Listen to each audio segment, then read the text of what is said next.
오늘 할 얘기가 다 할 수는 없을 것 같긴 해요. 느낌상.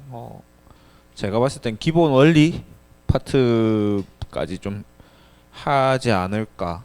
기본권 유형도 해야 될 텐데.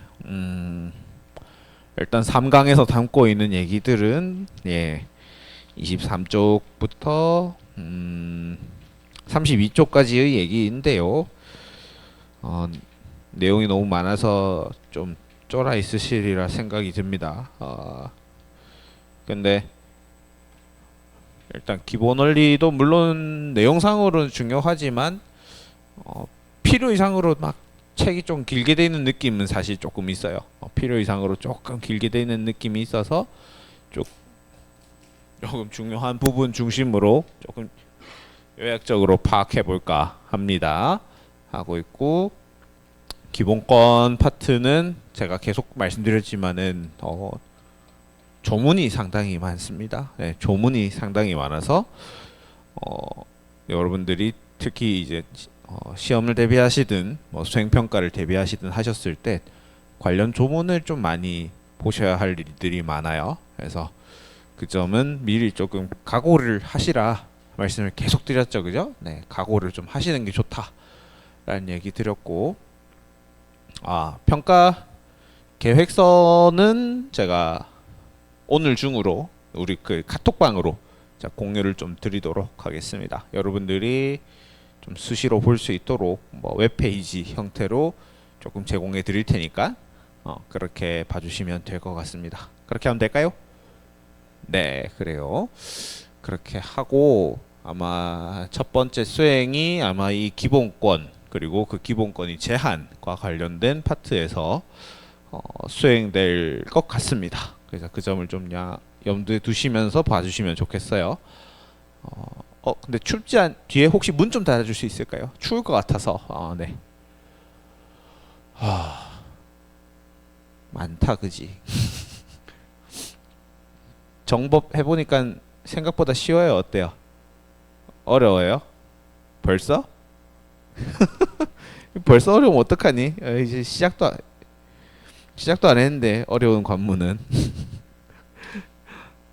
그래도 1학년 때 통사 배운 거랑 좀 약간 연결되는 느낌은 없나요? 어느 정도? 통사 심화 버전. 그렇군요. 통사 이 심화 버전. 맞습니다. 일단은 우리가 통사 때 아예 안 배웠던 얘기들은 또 아니거든요. 그렇죠? 근데 그거를 조금 더 줌인해서 본다라는 점. 그렇지 않니? 그지? 아이고. 그러니까 통사가 이렇게 있으면 통사는 되게 다양한 얘기 담고 있잖아. 그죠? 경제 뭐 있지. 뭐 법 있지. 뭐 문화 뭐 이런 것도 있지. 윤리 이런 것도 있잖아. 얘네들을 나중에 2학년 때, 2, 3학년 때 선택으로 배워. 그지? 고등학교 경제 또 배우고 경제 듣는 친구 있어요, 여기 지금? 경제 정법을 2개 듣는 친구가 있다고? 왜 그랬지? 그리고 정법으로 듣고 있지 지금? 이건 나중에 사문으로 듣겠지? 지금 윤사 듣고 있나 너네? 생윤 아니고 윤사야? 이 사이 갭이 좀 많나요? 여러분들 느끼기에? 1학년 때 통사에서 얘들을 아예 안 배웠던 건 아니잖아.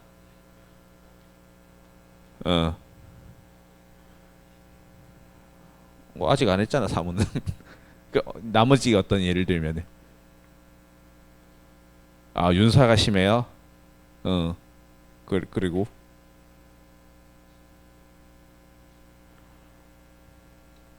많이 어려워 보였고. 그쵸. 나왔던 게 여러분들 배웠던 게 그나마 문화 쪽 말고는 없었을 것 같아요. 이제 사회문화 그럴 수 있겠다. 여기서 연구 방법 이런 걸 안 배우니까 사문이 어렵고 윤사는 그냥 내용이 어렵고 그래요. 얘들은 그나마 낫다 이 말이죠. 알겠습니다. 조금 염두에 두면서 제가 한번 해보도록 할게요. 일단 헌법이 의의와 기능 그리고 기본 원리 탐구한다라는 게 일단은 오늘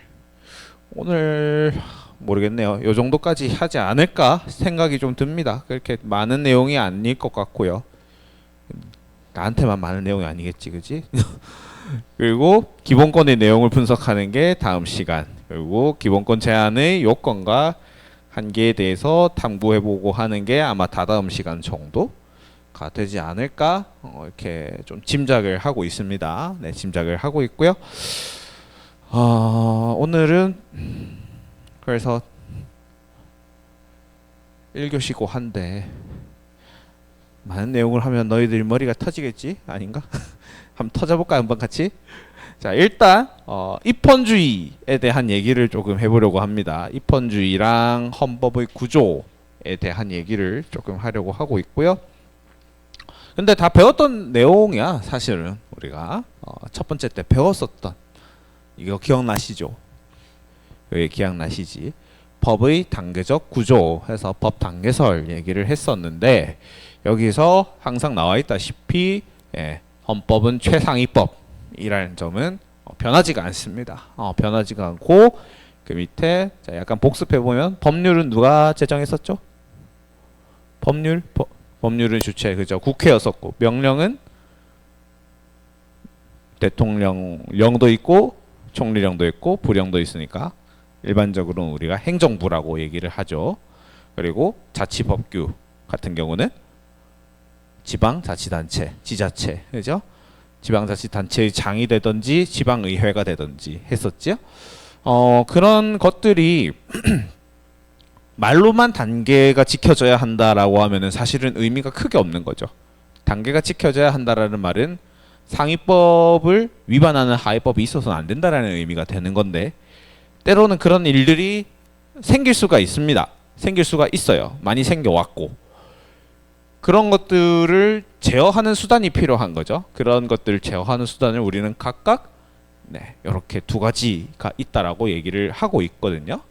그래서 헌법을 위배하는 법률이 헌법을 위배하는지에 대한 여부를 심판한다라고 해서 위헌법률 심판이라고 하는 제도가 있습니다. 그 제도는 헌법재판소에서 관장을 하고 있고요. 한편 위헌, 명령, 규칙, 처분 심사권이 있는데요. 위헌, 명령, 규칙, 처분 심사권은 대법원에서 관장을 하고 있습니다. 지금 보면 명령, 규칙, 처분, 명령과 규칙, 처분이라고 하는 것은요.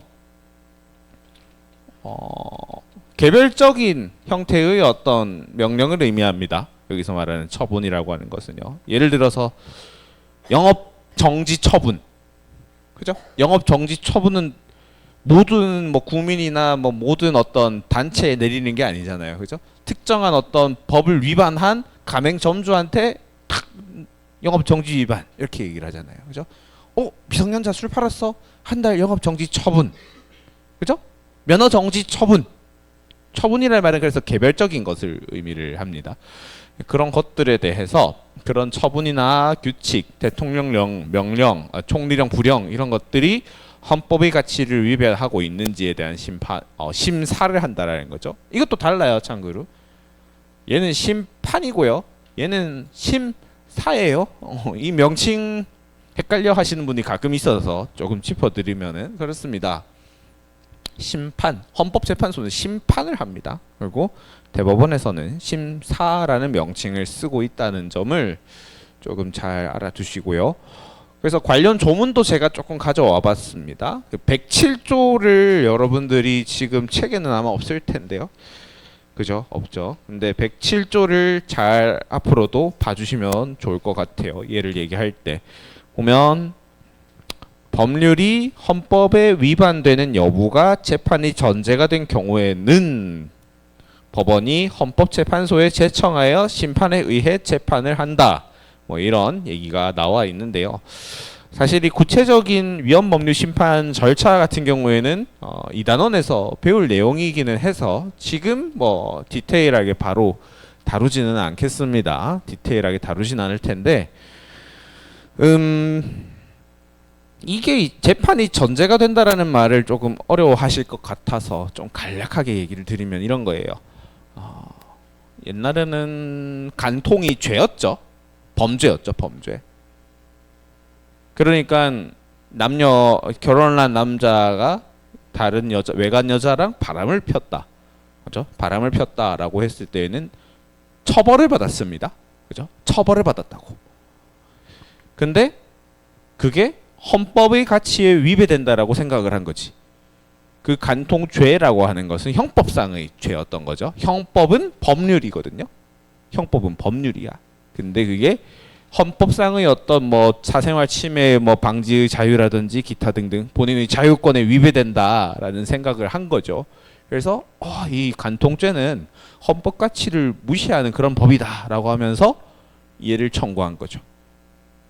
그 청구한 어떤 심판 결과에 따라서 그 사람이 간통죄가 될 수도 있고 아닐 수도 있는 거죠. 왜냐하면 간통죄가 없어지면 그 사람은 무죄가 되어 버리는 거거든요. 그죠? 애초에 본인을 벌할 벌이 없어지는 거예요. 그 말이 이 말이에요. 재판이 전제가 된다는 말이.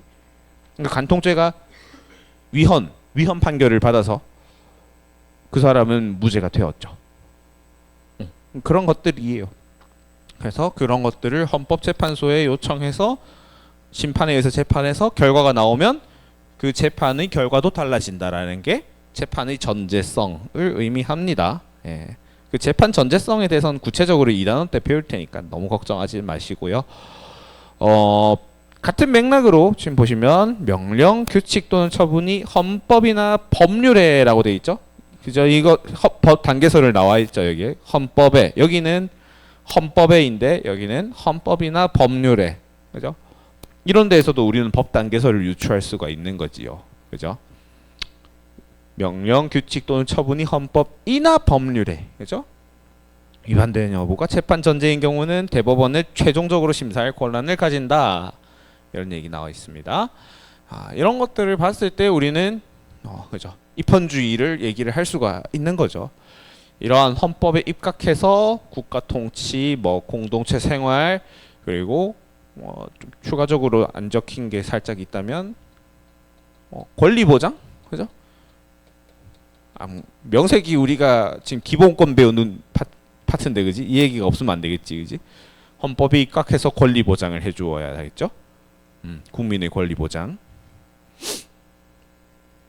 예, 입헌주의 원리는 이런 107조의 조항을 통해서도 충분히 알 수가 있습니다. 최상위법이라는 의미를 가지고 있죠. 네. 그래서 입헌주의, 헌법에 입각한 국가 통치, 공동체 생활 권리 보장. 일종의 법치주의와 좀 상당히 유사하죠. 그죠? 앞서 배웠었던 법치주의가 조금 더 광범위한 개념이 되겠고요. 그죠? 그 중에서 입헌주의가 그 법치주의 내용을 이루는 일부 내용이 되겠지요. 그죠? 자, 여기 부분은 이해가 혹시 좀 됐을까요? 넘어갈까요? 괜찮습니까? 네, 그래요. 이게 중요한 부분이어서 조금 얘기를 드려봤고요. 그래서 헌법의 기본 구조를 여러분들이 이해하실 필요가 있어요. 그 보시면은 교과서에 24페이지에 있는 날개글들 같은 걸 조금 끌고 왔는데요. 일단은 보시면 헌법이 크게 두 가지 파트로 이루어져 있다라는 것은 여러분들이 최소한 정법을 공부하면서는 꼭 아셔야 되는 사실이야. 헌법은 기본권 보장과 관련된 부분, 그리고 국가기관의 구성과 운영과 관련된 부분으로 나뉘어져 있다라는 점이고요. 그래서 보시면 실제 조문도 그렇게 구성이 되어 있어요. 그래서 첫 번째로 기본권론이 이렇게 있고, 그죠? 국가기관 구성과 운영론이라고 하는 게 이렇게 있는 거죠. 그래서 총론의 얘기가 아마도 뭐 기본 원리와 관련된 내용들을 조금 담아놓은 파트가 되지 싶습니다. 기본 원리에 대한 내용들도 많이 담겨 있는 내용들. 물론 그 기본 원리들이 뭐 기본권 관련 조문이나 국가기관 구성 관련된 조문에 일부 녹아는 있지만 예, 주로 이런 데 좀 많이 들어가 있죠. 기본 원리 같은 것들. 총론이 있고 기본권론이 있고 국가기관 구성이 있고 이 기본권론이 우리가 1단원에서 배우게 될 1단원의 이제 중단원 3이죠. 중단원 3에서 배우게 될 내용과 좀 많이 관련이 있고요. 여기가 2단원의 내용과 밀접하게 관련이 있겠습니다. 여기는 그죠? 특히 여기가 조금 암기할 게 많아요. 암기할 게 특히 좀 많을 단원이라서 기억하시는 분 계실지 모르겠는데 첫 번째 관문 뭐 이런 얘기 했었죠. 그죠? 나 얘 한 두 번째 관문 되겠다. 얘가 첫 번째 관문. 얘가 한 두 번째 관문, 국가기관 파트가 두 번째 좀 진입장벽이 된다라는 말씀을 드렸었는데 여기서 중요한 게 하나 있다면 이거죠. 국가기관을 구성하고 운영하는 것은 그 자체가 목적이 되어서는 안 된다라는 얘기입니다. 그죠? 국가기관이 존재하는 이유가 이제 국민의 기본권 보장을 위한 거라는 거거든요. 보시면은 그죠? 목적 수단 해서 24페이지 보면 적혀 있잖아요. 그죠? 화살표 방향을 조금 주시해서 보실 필요가 있는 거죠. 기본적으로 헌법은 국민의 기본권 보장을 위해 존재한다라는 거. 그 보장을 위해서 얘네들이 권한을 행사한다라는 점.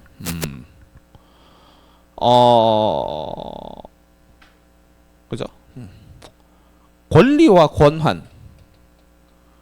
이것도 그냥 격가지로 조금 얘기를 하면 이 두 개가 다르다는 점 알고 계신가요? 그냥 이건 격가지로 한번 얘기해 보는 거예요. 권리와 권한의 차이점.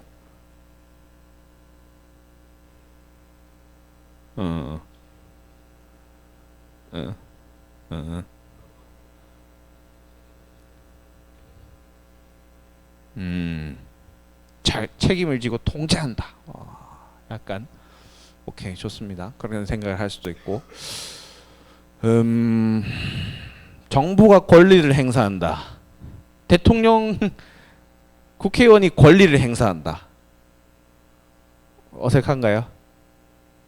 국회의원이 권한을 행사한다. 대통령이 권한을 행사한다. 어색한가요?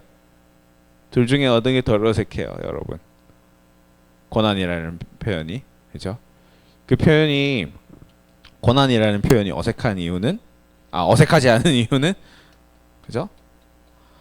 권한의 기본적인 어떤 뉘앙스는 타인의 어떤 권리를 위해서 행사를 하는 것이기 때문이고요. 권리라고 하는 것은요, 기본적으로 본인에게 이득이 되는 행위를 추구하기 위해서 행사하는 것을 권리라고 얘기를 하거든요. 그죠? 국민으로서의 권리 행사. 그죠? 자유권. 대표적인 게 자유권 같은 것들이죠. 내가 내 재산권 행사하겠다는데 했을 때 재산권은 권리 권한? 내가 내 돈 쓰겠다는데, 내가 내 재산권 사용하겠다는데 권리에 가까운 얘기인 거죠. 그랬을 때는 자기 재산을 자기 자유의 의지에 의해서 행사할 권리인 거죠. 권리. 그런 경우는. 하지만 권한은 얘기가 다릅니다. 국회의원들이 권리를 행사하면 안 되는 거죠. 권리를 행사하는 순간 그 나라를 망하는 나라가 되는 거죠. 권한을 행사해야 됩니다. 그래서 국회의원들은, 대통령도 마찬가지고 그렇게 실제로 하고 있을 거고요. 네, 뭐 그런 얘기들을 조금 해보았습니다. 그래서 목적과 수단 얘기를 조금 비중 있게 해보았고요. 관련하여서 이제 헌법상의 기본 원리 6가지를 우리가 조금 다루게 될 텐데요. 25에서 27페이지 있는 내용들을 좀 우리가 같이 얘기를 해보려고 합니다. 해보려고 하는데 한 페이지로 끝낼 거예요. 지금 보면은 뭐 내용들이 상당히 많고 한데요. 예. 그렇게 뭐 많은 내용, 많은 비중으로 다루어야 할까 하는 그 개인적인 그게 있어요. 그래서 물론 그렇다고 중요하지 않다라는 얘기는 아닙니다. 이런 내용들이 물론 다른 것들이 근간이 되기 때문에 연계해서 이해하는 게 중요한데 이렇게 세 페이지를 막 해서 할 얘긴가 싶은 거지. 일단 이거 두 개, 그죠? 국민 주권주의와 자유민주주의를 분리를 해놨죠. 네, 분리를 해놨고, 일단 한번 봅시다. 국민 주권주의가 있고, 자유민주주의가 있고, 복지국가 원리, 문화국가 원리, 국제평화주의, 평화통일 지향의 원리, 이렇게 세 가지가 나와 있는 것 같은데요. 코 꼬는 친구 좀 깨워주세요. 얘야, 코를 자 그래요. 정신 차려. 자 이렇게 크게 6가지 원리가 있다라는 사실 정도는 여러분들이 꼭 아셔야 될 것 같기는 해요. 그 속속 들인 내용들은 어차피 추후에 계속 배우게 될 겁니다. 배우게 될 거라서. 근데 조금 그거 한 게 있어요. 얘랑 얘는 대관절 무슨 그렇게 큰 차이가 있을까? 난 매번 보면서 잘 모르겠어. 일단 국민주권주의, 그죠? 그냥 그대로 이렇게 직독직해를 해보면은, 그죠? 국민이 주권을 가진다. 여기서 말하는 주권이라는 것은 어떤 국가 운영과 관련된 의사결정 전반을 얘기를 하는 거라고 보시면 되겠고요. 그리고 자유민주주의라는 것은 자유주의와 민주주의가 합쳐진 합성어라고 보시면 되겠습니다. 여기서 말하는 자유주의는 사회계약서에서 얘기했었던 이야기 뉘앙스랑 상당히 비슷하죠. 사회계약설이 뭐였죠? 사회계약설, 자 홉스, 로크, 루소 뭐 다 일단 차치하고 빼고 사회계약설의 가장 기본적인 명제가 있었죠. 국가가 무엇을 위해 존재한다라는 얘기했었지. 국가는 무엇을 위해 존재한다? 공동체? 국가 자체가 공동체고 그 공동체가 왜 존재합니까? 행명권 보장, 국민의 자유와 권리 보장을 위해 존재한다. 그죠? 그런 데에서 우리가 자유주의 패러다임을 읽을 수 있어야 된다라고 얘기도 드렸었고, 그죠? 그 자유주의야 이게. 그 자유주의인데 여기서 주로 말했었던 자유주의는 국가의 어떤 과도한 간섭을 배제하는 것을 이제 자유주의라고 얘기를 하는 거고, 민주주의도 합쳐진 용어라는 점인데, 사실 여기서 말하는 그 민주주의가 국민주권주의랑 뭐가 그렇게 다르지? 라는 생각이 안 드나요? 전 자꾸 보면서 그런 생각이 들거든요. 그죠? 국민이 주권을 가지는, 그죠? 주의. 국민이 주인인 주의. 국민이 주인이니까 의사결정은 국민이 해야지. 그러니까 제가 드리고 싶은 얘기는 딱 그거예요. 지금 보시면은 교과서 우리 잠깐만 보시면은 헌법은 국민 주권주의를 실현하기 위해 국민투표제도와 같은 직접민주제와 대의제, 선거제도, 참정권을 규정하고 있다. 이게 국민주권주의에 해당하고 민주주의에는 해당 안 하는 내용일까요? 그럴까? 얘들아? 그렇죠? 그러니까 제가 드리고 싶은 얘기는 그거예요. 선생님 교과서에는 직접민주제, 대의제가 국민주권주의 수단이라 돼 있지 자유민주주의 수단이라 안 되어 있어요. 이렇게 하고 있으면 된다 안 된다? 안 된다 라는 거예요. 너무 이렇게 교과서가 너무 막 정답 막 이렇게 생각하지 않으셨으면 좋겠어요. 오케이? 마찬가지로 보면 26페이지에 위에서 한 세 번째를 보면은 그지? 우리 헌법은 자유민주주의 구현을 위해서 개인의 자유를 기본권 형식으로 보장하고, 그죠? 복수정당제를 기반으로 자유로운 정당활동 보장하고 있다. 복수정당제가 뭔지 알고 계시죠? 뭐죠? 뭐 야당 여당, 그죠? 복수정당제 제도이기 때문에 야당과 여당이 있는 거고요, 그죠? 정확하게 얘기하면 복수계의 정당 설립을 법적으로 보장하는 제도를 복수정당제라고 얘기를 하죠. 그렇지 않은 국가들도 있습니다. 일당제 국가들이라고 하죠. 일당제 국가들. 그러니까 다른 단체 정당을 세우는 순간 걔는 반동분자야. 그게 이제 일당제인 거죠. 하지만 우리나라는 그렇진 않죠. 그죠? 생각보다 엄청나게 많은 정당들이 대한민국에도 있어요. 여러분들 알고 있는 건 두세 개 정도뿐이겠지만 나도 보통 그렇죠. 뭐 근데 진짜 그 다음 주에 총선을 하고 뭐 이렇게 하잖아요. 하면은 선거 투표용지 길이가 요 정도 될 때도 있어요. 정당 투표를 우리는 또 하거든요. 나중에 우리가 투표제를 배우겠지만. 비례대표 그렇지. 나 이거 진짜 제일 많이 본 거 19개 봤어요. 19개. 근데 이게 이지만 해가지고 있잖아. 그 비례대표 투표할 때 와, 세 번 접었어요. 세 번. 아니다. 네 번 접었다. 한 번, 두 번, 세 번, 네 번 이렇게 접었어요. 너무 길어가지고. 그 정도로 대한민국은 정당이 많습니다. 정당이 많아요. 진짜 생각보다 엄청 많은 정당들이 있어요. 뭐 기독당, 뭐 초록, 녹색당, 뭐 노동당, 뭐 당들 엄청 많거든요. 하여튼 그런 것들을 보장하고 있다라는 점인데, 걔가 국민주권주의랑 관련이 또 없을까? 그죠? 그런 어떤 정당 활동을 통해서 의사결정을 하는 거잖아. 그렇죠. 그러니까 너무 무로 칼 자르듯이 하지 마시라. 그런 얘기를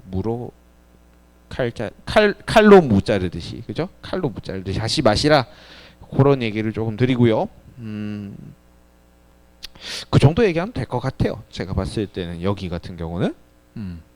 그래서 억지로 나누려고 하지는 마시고, 분명 내용상으로는 중요한 부분은 맞지만, 네, 그런 얘기를 좀 드리면 넘어가고요. 다음에 이제 나와 있는 얘기가 복지국가에 대한 얘기가 나와 있습니다. 네, 복지국가 원리 나와 있고, 여기서는 얘기하는 게 이거예요. 국가가 적극적인 역할을 해주었으면 좋겠다라는 얘기를 하고 있고, 그 적극적인 국가의 역할의 목적은 국민의 인간다운 삶을 보장하기 위한 것이다 라는 점을 좀 봐주시면 좋을 것 같아요. 조금 다른 것 같다는 뉘앙스가 드실 텐데요. 그죠? 여기서는 간섭하지 말라 해놓고 여기선 적극적으로 하라고 하니까요. 그죠? 근데 이 두 개의 뉘앙스가 차이 난다라는 점을 분명히 이해하실 수는 있어야 합니다. 여기서 말하고 있는 국가의 어떤 과도한 간섭 같은 경우에는, 그죠? 부당한 권리 침해를 얘기를 하는 거죠. 부당한 권리 침해를 해서는 안 돼 라는 의미라고 보셔야 되는 거죠. 그죠? 왜냐하면 역사가 그랬기 때문에. 그죠? 왕정국가에서 신분제, 세습제, 봉건제 뭐 이런 것들로. 그죠? 하지만 여기서 말하고 있는 적극적인 국가 역할은 적극적으로 권리를 침해하라는 뜻이 아닙니다. 아니라 여기서 말하는 국민의 인간다운 생활. 그렇죠? 최소한의 어떤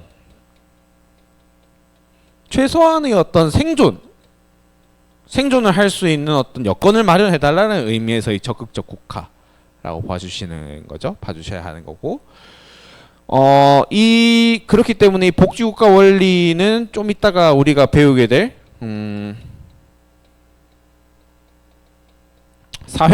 사회권과 밀접하게 관련이 있는 그런 부분이다 라는 점들도 여러분들이 잘 이해를 하셔야 되겠죠.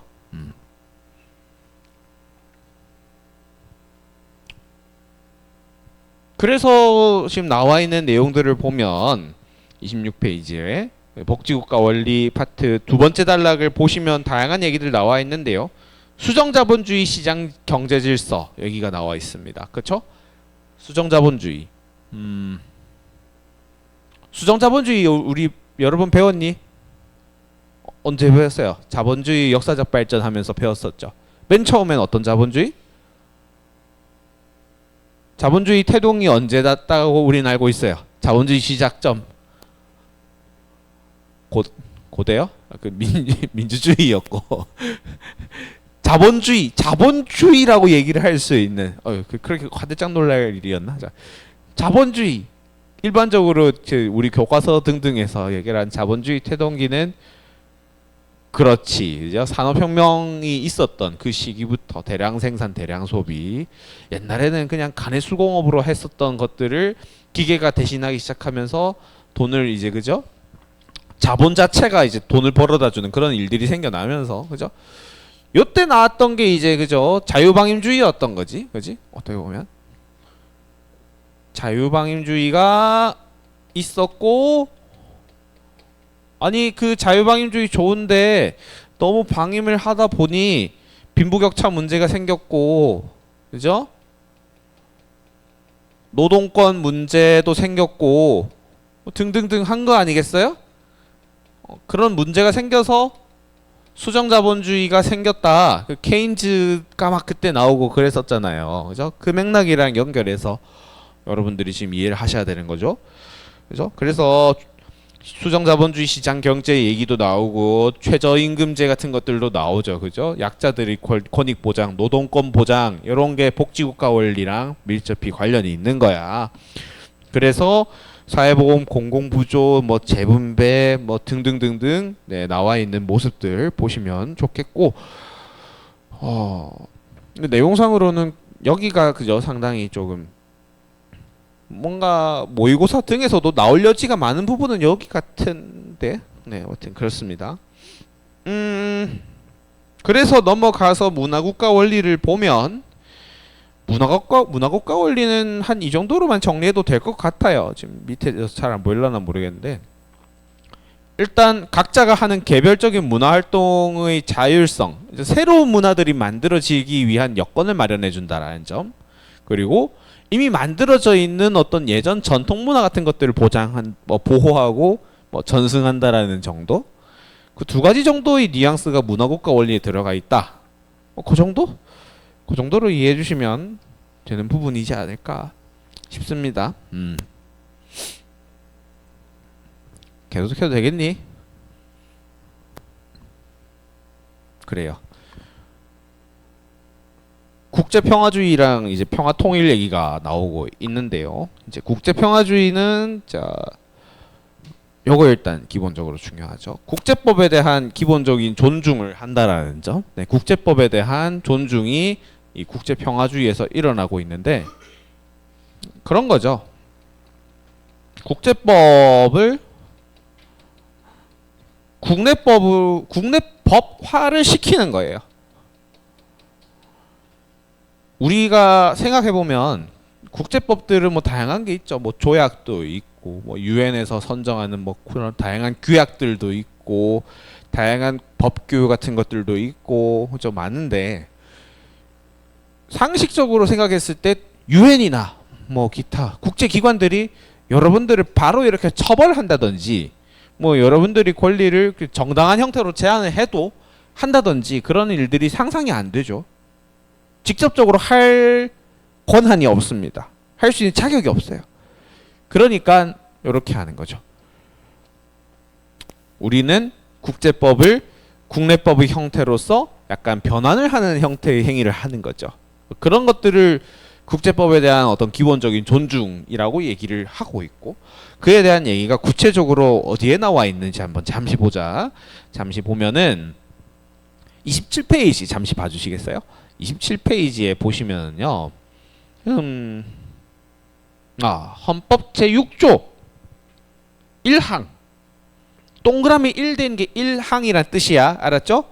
보시면 헌법에 의하여 체결 공포된 조약과 일반적으로 승인된 국제법규는 국내법과 같은 효력을 지닌다.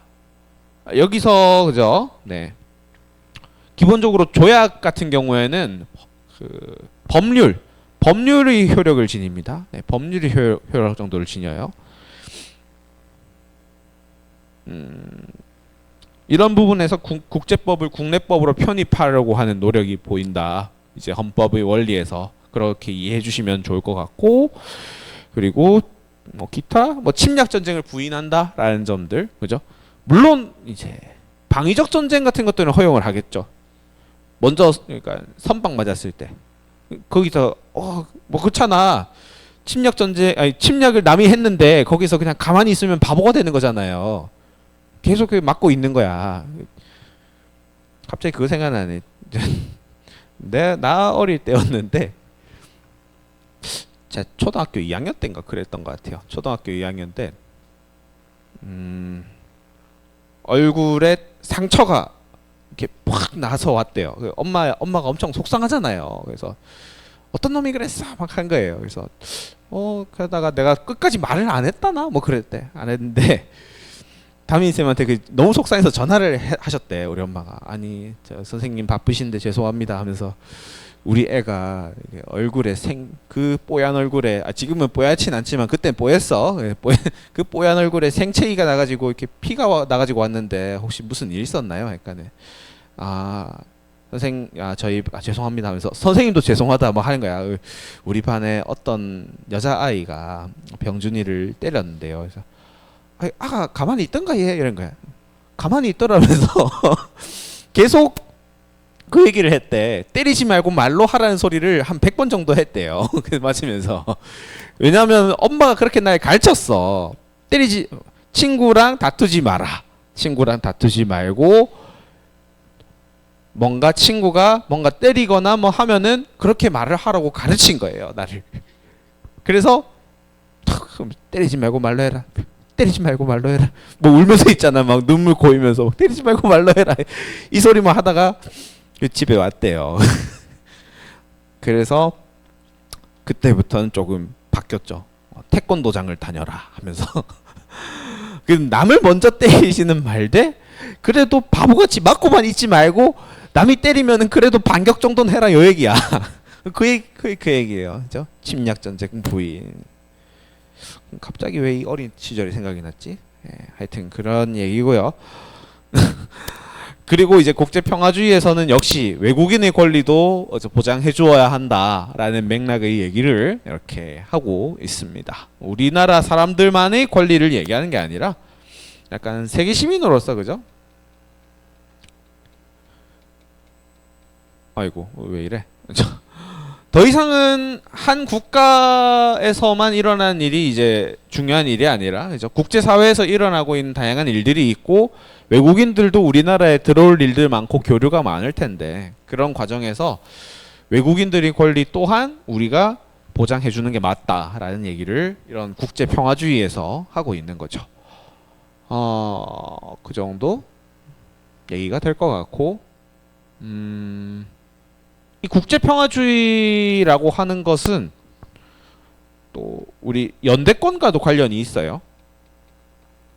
연대권 기억납니까 여러분들? 연대권 3세대 인권설. 오호 3세대 인권설 기억 안 나니? 초등학교 때 했던 초등학교 때 했대. 초등학교 때는 그런 거 안 하겠지. 그 얘기 했지 않나요? 1세대 인권 2세대 인권 3세대 인권 얘기했을 것 같은데 가장 처음으로 태동되고 생겨난 인권은 무슨 인권이었을까? 무슨 권리였을까? 자유권. 그렇지. 그죠? 자유권이었죠. 그 다음에 시대가 지나서 2세대 인권은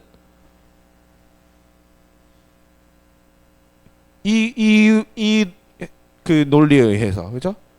사회권. 그리고 시간이 좀 더 지나면서 3세대가 되면서 국제화가 되고 이제는 더 이상 특정 국가의 일이 한 국가만의 일이 아니게 되었고 상호 의존성이 국제사회적으로 심화되면서 상호 연대를 해야 되겠다 이렇게 됐잖아요. 그죠? 이 국제평화주의가 그래서 연대권과 밀접히 관련이 있다라는 점도 우리가 알아둘 필요가 있는 거죠. 그 정도?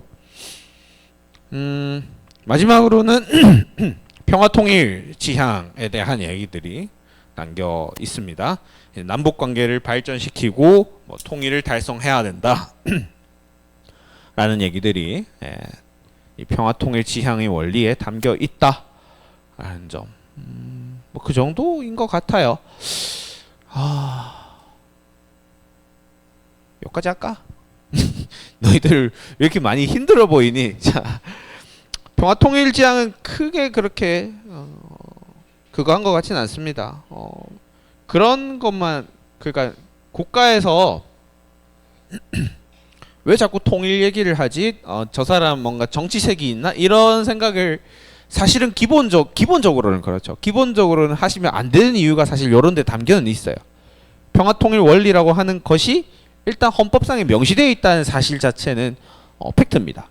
팩트이기 때문에 그 헌법에 입각한 정책 수립을 할 수밖에 없는 그런 상황이고 그 안에서 이제 뭐 과도했다 뭐 기타 등등의 여부를 떠나서 이제 정치적인 어떤 입장 차이들이 있기는 하겠죠. 있긴 하겠지만 기본적인 원리는 평화롭게 통일하는 것을 지향하고 있다. 뭐 북진 통일도 당연히 안 된다라는 얘기죠. 이런 데서는 그죠? 그런 얘기들을 담아내고 있다. 이해해 주시면 되겠고 다음 시간에는 이거랑 이제 연동해서 이제 기본권 내용, 기본권 유형에 대해서 다뤄보도록 하겠습니다. 고생 많으셨어요. 네.